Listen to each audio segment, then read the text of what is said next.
Gate B-22 at JFK was about to become the most expensive mistake in aviation history. A simple boarding pass scan turned into flashing police lights, public humiliation, and a single phone call that would wipe $400 million from a major airline's balance sheet. Here is exactly how it happened. Naomi Caldwell was running on 3 hours of sleep, 2 shots of espresso, and the pure, unadulterated adrenaline of a corporate victory. At 38, she had just guided her enterprise software company, Meridian Cloud Systems, through an aggressive acquisition that had kept her in a Manhattan boardroom for the last 4 days. Now all she wanted was to board Horizon Airways Flight 808 to London Heathrow, recline her first-class pod into a bed, and sleep for 7 straight hours. She certainly didn't look like a woman who had just signed a deal worth upwards of $2 billion.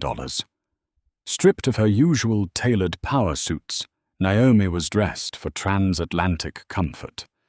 She wore a cream-colored cashmere Brunello Cucinelli lounge set, white sneakers, and her natural curls pulled up into a messy, utilitarian bun.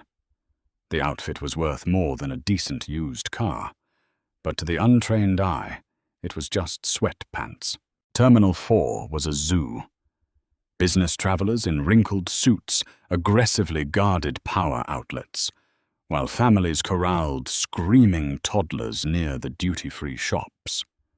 Naomi sidestepped the chaos, making a beeline for the glowing blue sign that read, "Priority and First-Class Boarding."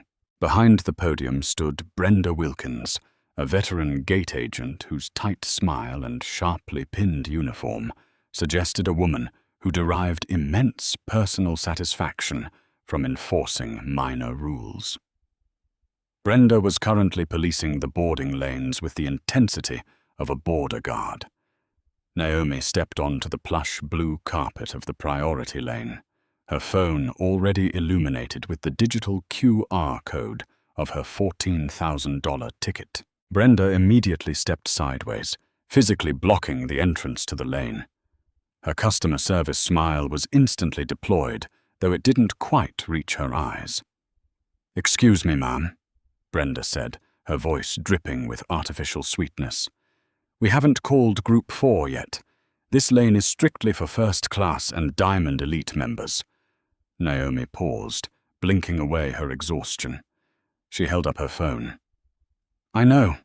I'm in first class. Seat 2A. Brenda didn't even look at the phone. She looked at Naomi. She took in the casual clothes, the youthful face, the dark skin, and the utter lack of a leather briefcase or a sharply cut blazer. Her gaze was an immediate, calculating dismissal. "Ma'am, I'm going to have to ask you to step aside so our priority passengers can board," Brenda repeated, raising her voice just enough so the surrounding passengers could hear. "You can wait in the main seating area until your group is called." "My group is being called right now," Naomi said, her voice calm, dropping an octave into the authoritative tone she usually reserved for stubborn venture capitalists. "I am holding a first-class boarding pass. Please scan it." Brenda sighed, a sharp, theatrical exhalation of breath. She reluctantly took the phone, squinted at it, and then pushed it back toward Naomi without putting it under the scanner. "Anyone can take a screenshot of a ticket, ma'am. We've been having issues with fraudulent digital passes. I need to see a physical ID and a printed itinerary." Naomi knew airline policy inside and out. Meridian Cloud Systems had actually designed the back-end logistics software for 3 major international carriers. A physical itinerary wasn't required anywhere in the developed world. "You don't need a printed itinerary," Naomi said smoothly. "But if you need my ID, here it is." She reached into her Goyard tote bag, pulled out her passport, and handed it over. Brenda snatched the passport. She opened it, looked at Naomi's photo, looked back at Naomi, and then typed aggressively into her keyboard. The screen reflected in Brenda's glasses. Naomi knew exactly what the screen said. Confirmed. Caldwell, Naomi. 2A. But Brenda wasn't backing down. Admitting she was wrong would mean relinquishing the tiny shred of power she had over this woman. The system is lagging, Brenda lied smoothly. And frankly, your attitude is becoming disruptive. If you don't step out of this line, I will be forced to call security. At that moment, a middle-aged white man in a rumpled suit, smelling faintly of gin and airport lounge pretzels, shoved past Naomi, nearly clipping her shoulder with his briefcase. "Excuse me," the man barked. "Some of us have places to be." He flashed his phone at Brenda. It was a digital boarding pass. Brenda's entire demeanor transformed. The rigid posture melted into a warm, welcoming posture. "Of course, Mr. Gallagher. Right this way. Thank you for being a Diamond Elite member." She scanned his phone. No ID required, no questions asked. Naomi felt a cold, familiar fire ignite in her chest. It was the specific, exhausting indignation of being a black woman who had climbed to the top of the corporate world, only to be treated like a trespasser the moment she stepped out of her office. "Brenda," Naomi said, reading the agent's name tag. "You just scanned his digital pass without checking his ID. Scan mine, right now." "Do not raise your voice at me," Brenda snapped, her face flushing with indignant rage. She reached for the radio clipped to her belt. "I told you, you are holding up the line. You are being belligerent." "I haven't raised my voice," Naomi said, perfectly level. "I am asking you to do your job." "That's it," Brenda said, backing away from the podium and pressing the button on her radio. "Dispatch, this is Gate B22. I need airport police and a supervisor immediately. I have a disruptive passenger refusing to leave the boarding area." Whispers erupted around the gate. Dozens of eyes turned to look at Naomi. Phones were subtly raised as passengers sensed the impending drama. Naomi stood perfectly still, her posture immaculate, refusing to give Brenda the satisfaction of a reaction. She wasn't going to yell. She wasn't going to cry. She was going to dismantle them. Within 3 minutes, the crowd parted as 2 armed airport police officers approached Gate B22, their heavy boots thudding against the linoleum. They were flanked by a man in a crisp navy suit, holding a clipboard like a shield. This was Silas Hayes, the terminal manager for Horizon Airways. Officer Miller, a burly man with a shaved head, stepped right up to Naomi, his hand resting instinctively on his utility belt. Officer Davis stood a few paces back, surveying the crowd. "What seems to be the problem here?" Officer Miller asked, though he directed the question entirely to Brenda. Brenda immediately assumed the role of the terrified victim. "Officers, thank goodness. This woman," she pointed a shaking finger at Naomi, "is trying to force her way onto a transatlantic flight with a fraudulent digital ticket. When I asked her to step aside to verify her information, she became aggressive, refused to follow instructions, and caused a disturbance. I feel physically threatened." The lie was so smooth, so practiced, that Naomi almost laughed. Officer Miller turned his attention to Naomi. His expression was stern, carrying the weight of unquestioned authority.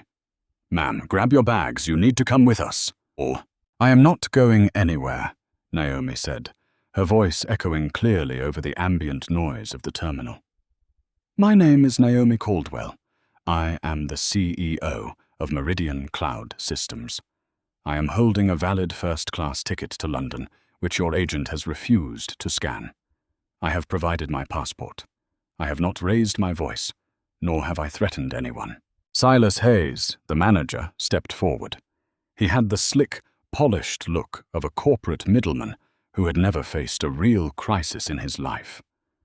He looked at Naomi's casual clothing, clearly drawing the exact same conclusion Brenda had. "Ma'am, let's not make a scene," Silas said, deploying the ultimate gaslighting phrase. "Horizon Airways has a strict zero-tolerance policy for passenger disruptions. Brenda is one of our most senior agents. If she says you're being belligerent, that's enough for me. We are cancelling your ticket, and these officers are going to escort you out of the airport." Naomi looked at Silas.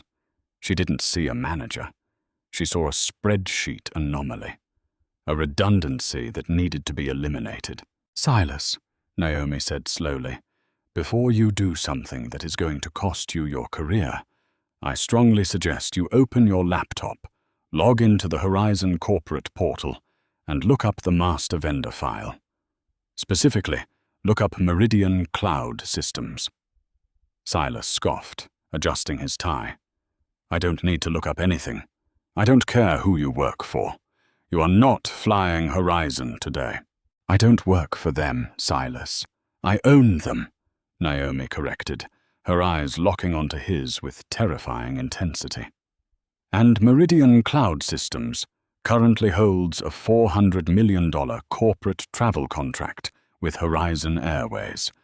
We fly 3,000 executives on your planes there every year.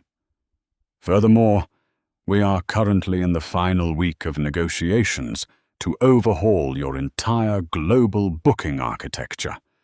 A deal worth an additional $80 million. Silas blinked. For a fraction of a second, a flicker of doubt crossed his face. $400 million was a number that demanded respect. But his ego, bolstered by the presence of the police and his senior agent, won out. He smirked. "Right, and I'm the King of England," Silas sneered. "Officers, please remove her. If she resists, arrest her for trespassing." Officer Miller stepped closer, reaching out to grab Naomi's arm. "Do not touch me," Naomi commanded, her voice cracking like a whip. The sheer authority in her tone made the officer freeze, his hand hovering inches from her cashmere sleeve. Naomi reached into her pocket and pulled out her phone. The terminal was dead silent now. Even the passengers who had boarded were pressing their faces against the jet bridge windows to watch. She dialed a number, put the phone on speaker, and held it up. It rang twice. "David," Naomi said. "Naomi, tell me you're on the plane." The voice of David Harrison, Meridian's chief operating officer, echoed from the speaker. "The London board is already prepping the champagne." "I'm not on the plane, David. I'm standing at gate B22, where a manager named Silas Hayes has just cancelled my ticket and called the police to have me arrested for trying to board." There was a stunned on the other end of the line. "Wait, what? Are you joking? Is this a security issue?" "No. It's an incompetence issue," Naomi said coldly, her eyes fixed on Silas. The smirk had completely vanished from the manager's face. "David, listen to me carefully. I want you to call Arthur Pendleton." At the mention of the CEO of Horizon Airways, Silas's face lost all its color. He looked like a man who had just stepped off a cliff and was waiting for gravity to notice him. "You have Arthur's direct cell," Naomi continued. "Wake him up if you have to. Tell him that effective immediately, Meridian Cloud Systems is terminating our global travel contract with Horizon Airways. Cancel every flight for every executive globally. Route them to Delta or British Airways. Naomi, that's a $400 million account. I know what it is, David. Do it." "Done," David said without hesitation. "What about the server migration deal we're supposed to sign on Friday?" Naomi looked at Brenda, who was suddenly gripping the podium so hard her knuckles were white. "Kill it," Naomi said. "Pull our engineers out of their data centers by midnight. Let Horizon keep using their outdated legacy systems. I'm sure their gate agents love when the system lags." "Understood," David said. "I'm calling Arthur right now. Are you safe?" "I'm perfectly fine," Naomi said. She ended the call. She slowly lowered her phone and looked at the small assembly of authority figures before her. The police officers had instinctively taken a step back, realizing they had just walked into the middle of a corporate execution. Silas was sweating. A single drop of perspiration rolled down his temple. His mouth opened, but no sound came out. "Now," Naomi said, her voice dropping to a terrifying whisper. "Are you going to arrest me, Silas? Or are you going to get out of my way?" The silence at gate B22 was absolute, thick enough to choke on. The only sound was the distant hum of a jet engine and the harsh, synthetic beep of a motorized luggage cart backing up somewhere down the concourse. Silas Hayes stood frozen, his hand still hovering over his radio. He looked at Naomi, then down at his phone, as if praying the device would spontaneously combust and save him from the reality of the situation. Officer Miller slowly moved his hand away from his utility belt, exchanging a loaded glance with Officer Davis. In the world of law enforcement, there was a universal sixth sense for when a situation shifted from a routine disturbance to a catastrophic civil liability nightmare. Both officers intuitively realized they had just been weaponized in a corporate suicide mission. "Ma'am," Officer Miller said, his tone entirely stripped of its previous hostility, replaced by a cautious, de-escalating neutrality. "Are you telling us you are the CEO of the vendor company?" "I am," Naomi replied calmly, not taking her eyes off Silas. "And I am telling you that unless I am under arrest, I am going to stand right here until this airline figures out how it wants to proceed. Because the clock is ticking, and Horizon Airways is currently bleeding stock value by the minute." Behind the podium, Brenda Wilkins had lost her smug customer service veneer. Her face was ashen, her eyes darting between Naomi, the police, and her paralyzed manager. "Silas!" she hissed under her breath. "Silas! She's bluffing. She has to be bluffing. Look at her." Before Silas could respond, the heavy, obnoxious ringing of the red emergency landline attached to the boarding podium shattered the silence. This was the direct line from Horizon's Global Operations Command Center in Atlanta. A phone that only rang when a plane was grounded, a runway was breached, or an absolute disaster was unfolding. Brenda jumped, nearly knocking over a stack of luggage tags. She stared at the red phone as if it were a venomous snake. "Answer it," Naomi instructed, her voice soft but commanding. Silas shoved past Brenda, his hands shaking so violently he fumbled the receiver twice before getting it to his ear. "Hayes, terminal manager," he stammered. Even from 6 feet away, Naomi and the police officers could hear the explosive volume of the voice on the other end. It was Thomas Arkwright, the chief operating officer of Horizon Airways, and he sounded like a man watching his house burn down. "Hayes, what in the name of God are you doing at gate B22? Arkwright's voice crackled through the receiver, loud enough that passengers in the front row of the waiting area visibly winced. "I just got off the phone with Arthur Pendleton. Pendleton just got off the phone with David Harrison. Do you know who David Harrison is, Hayes?" "Sir, He is the COO of Meridian Cloud Systems," Arkwright roared. "The company that runs our entire global booking network. The company that just pulled their server migration team out of our Dallas data center 5 minutes ago. Pendleton is having a heart attack, Hayes. Tell me you did not call the Port Authority police on Naomi Caldwell." Silas's throat worked frantically, but no words came out. The sweat was now pouring down his face, soaking into the collar of his crisp navy suit. "Sir, Brenda said she was disruptive. She refused to provide an itinerary. She was combative." "Shut up!" Arkwright bellowed. "I don't care if she brought a live tiger into the terminal. She holds a $400 million contract that keeps our planes in the sky. Put her on the phone, Right now. Silas slowly lowered the receiver. He looked at Naomi, his eyes wide with the hollow, defeated stare of a man watching his entire career evaporate into thin air. He extended the phone toward her, his hand trembling. Naomi didn't take it. "Put it on speaker, Silas," she said. "I want everyone here to listen, especially Brenda." Silas fumbled with the console, stabbing the speaker button. Sir, you're on speaker." "Miss Caldwell," Arkwright's voice echoed through the gate, suddenly smooth, placating, and laced with absolute desperation. "This is Thomas Arkwright, COO of Horizon Airways. On behalf of our CEO, Arthur Pendleton, and our entire executive board, I want to offer my most profound, unreserved apologies.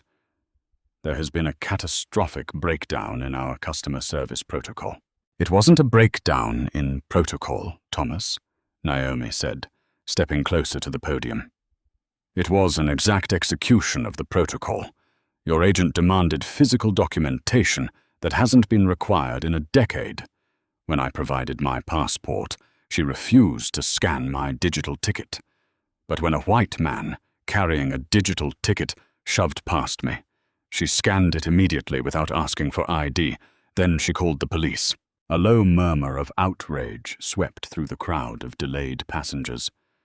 Dozens of smartphones were actively recording the exchange. "That is completely unacceptable, Miss Caldwell. We have a strict anti-discrimination policy."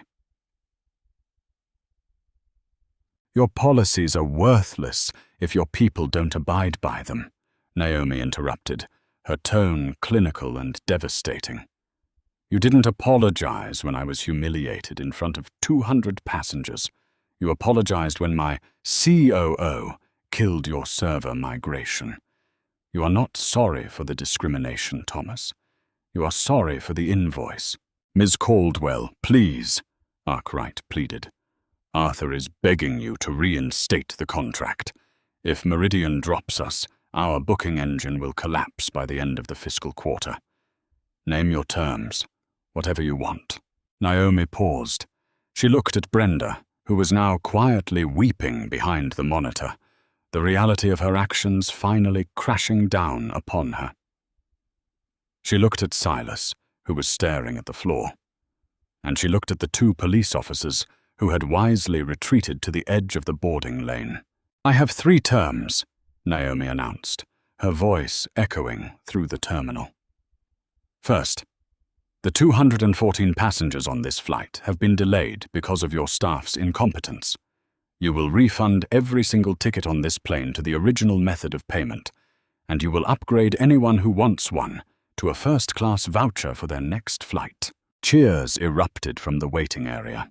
The passengers, previously annoyed by the delay, were now looking at Naomi like she was a conquering hero. "Done," Arkwright said instantly. "Consider it done."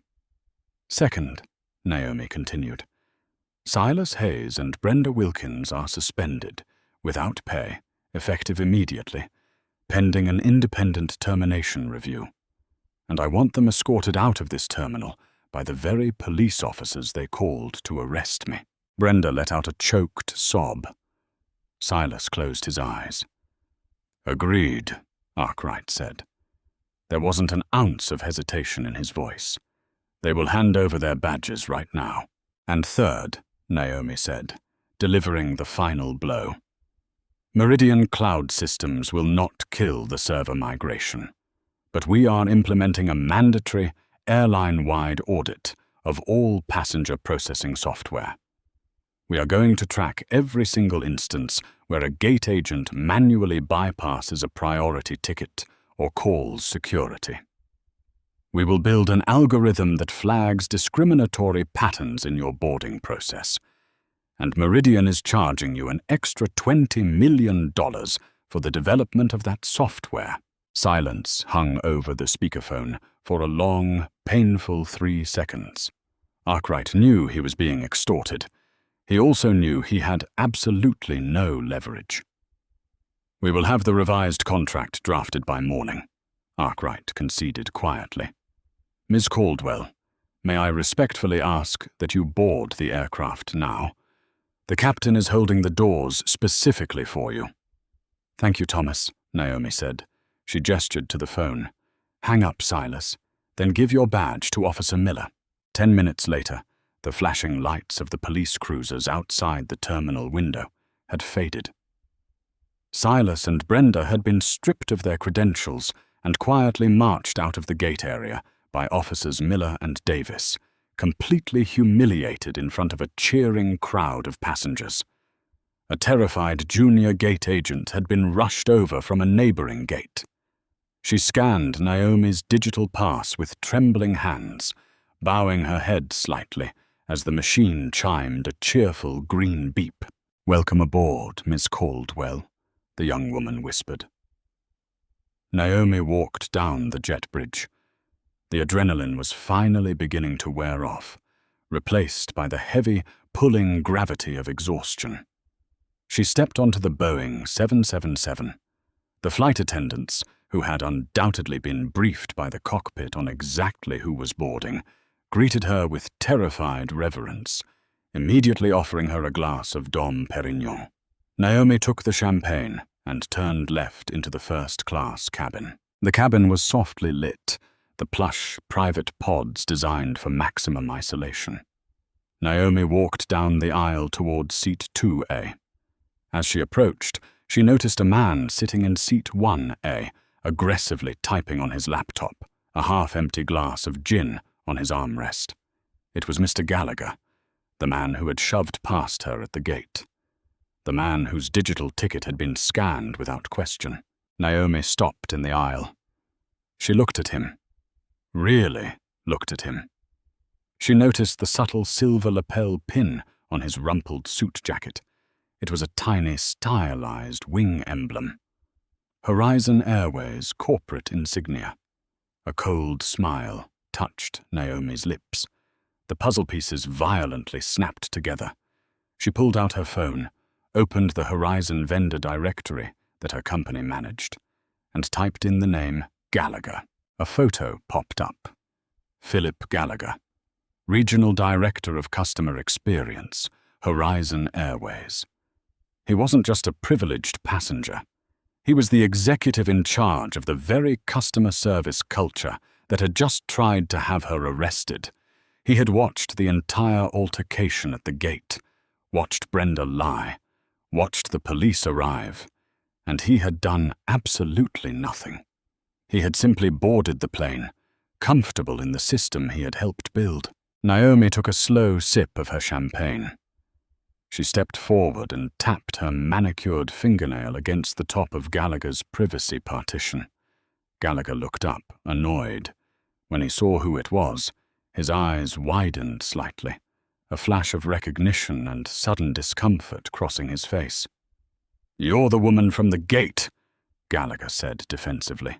"Look, I have a lot of important emails to get through, so if you don't mind—" "Philip Gallagher," Naomi interrupted, her voice silky smooth, but carrying the weight of an anvil. "Regional Director of Customer Experience." Gallagher froze. His hands stopped hovering over his keyboard. "How do you know my name?" "Because my company owns the servers your emails are bouncing through right now," Naomi said, leaning down slightly so she was eye-level with him. "I'm Naomi Caldwell, CEO of Meridian Cloud Systems. We just renegotiated your employer's global infrastructure." Gallagher's face drained of color. As a regional director, he knew exactly what Meridian Cloud was. And he knew how vital their contract was to the airline. He also suddenly realized the catastrophic implications of his silence at the gate. "Ms. Caldwell," Gallagher stammered, frantically trying to shut his laptop. "I had no idea. I thought it was just a routine security check. Save it, Philip," Naomi said quietly. "I know exactly what you saw. You watched your agent racially profile a first-class passenger. You watched her escalate the situation to law enforcement. And you, the Director of Customer Experience, pushed past me to board early. You are the architect of the culture that almost cost your CEO $400 million today. Gallagher was sweating now. He looked around the quiet cabin, terrified someone was listening. Look, I'll speak to Brenda's manager personally. I'll make sure she is disciplined. Brenda and her manager were fired 10 minutes ago, Naomi whispered. And by the time we land at Heathrow, Thomas Arkwright will have received a heavily encrypted file from my COO.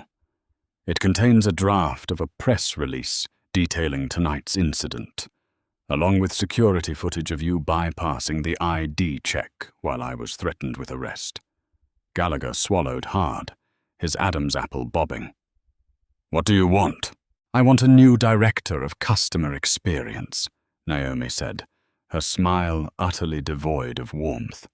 Enjoy your flight, Philip. I highly suggest you spend it updating your resume. Naomi didn't wait for a response. She turned, walked back to her pod at 2A, and closed the privacy door behind her.